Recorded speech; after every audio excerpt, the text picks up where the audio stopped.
Welcome back to the Time Twitching Tower. Please watch my video Introduction to the Time Twitching Tower for everything that has come before. This video will start with a quick recap, then focus on the brand new level for 2024, Primordial Seas. The Time Twitching Tower is a very time-limited event, showing up unannounced 1 week out of the year these past few years. It's worth dropping hardcore or your special challenge path to make the most of this time. The special challenge path will be there next week, but the tower won't. Chroner is the currency used in the Time Twitching Tower, so you'll want to make a lot of it fast to buy your chosen items. First, make sure to equip either the Boltzmann or Spring Brothers ID badge and visit in the matching zone for 11 adventures each day.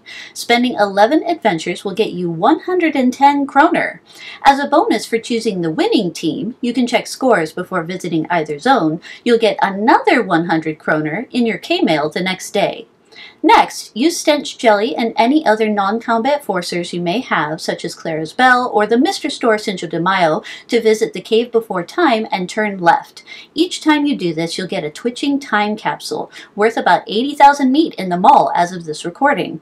If you already have or can borrow a time-twitching tool belt from your friend, wear the tool belt and open the capsule to get chroner and a chance at solid shifting time weirdness, familiar equipment that can be worn at rollover for an additional 4 adventures and 4 PvP fights. If you want to spend adventures to get chroner, head to the main stage and use prismatic damage, an attacking familiar, and a combat item such as the seal tooth against each monster to get between 7 and 9 roses per combat, which can be sold from your inventory for 1 chroner for every 2 roses. Each combat also has a chance to drop tulips, which are sold for anywhere from 2 to 29 chroner per tulip.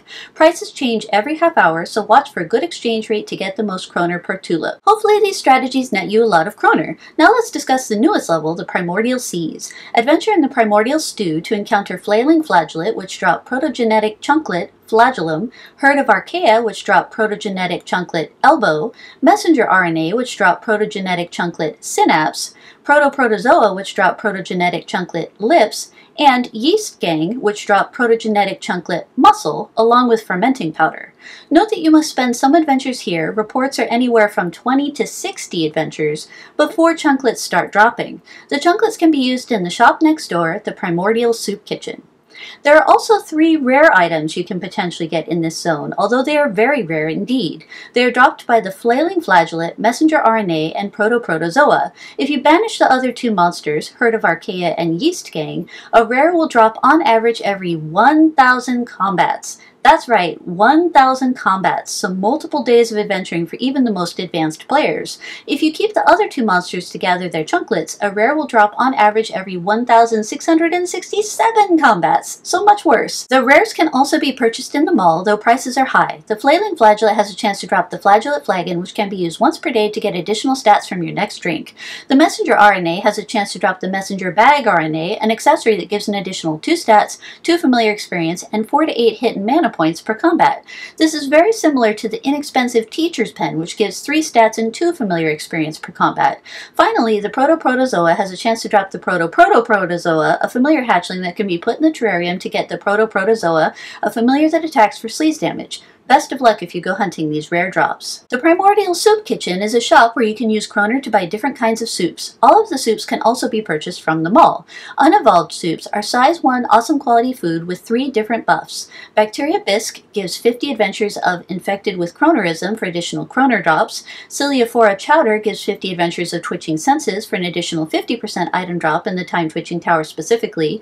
And Cream of Chloroplast gives 50 adventures of Chloroplastid for an additional 100 each to Muscle, Mysticality, and Moxie. You can also wish for these effects using Pocket Wishes or the Mr. Store Genie or Cursed Monkey Paw. Evolved soups are even more interesting. Use one of these soups to add 1 pound of weight and a special ability to your currently active familiar. You can add up to 111 pounds of weight through soups. Further soups have no effect.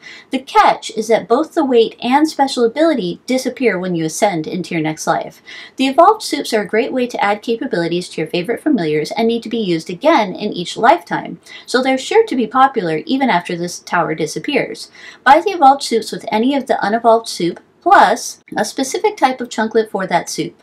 Elbow soup requires the elbow chunklet and gives your familiar the ability to restore hit points after combat.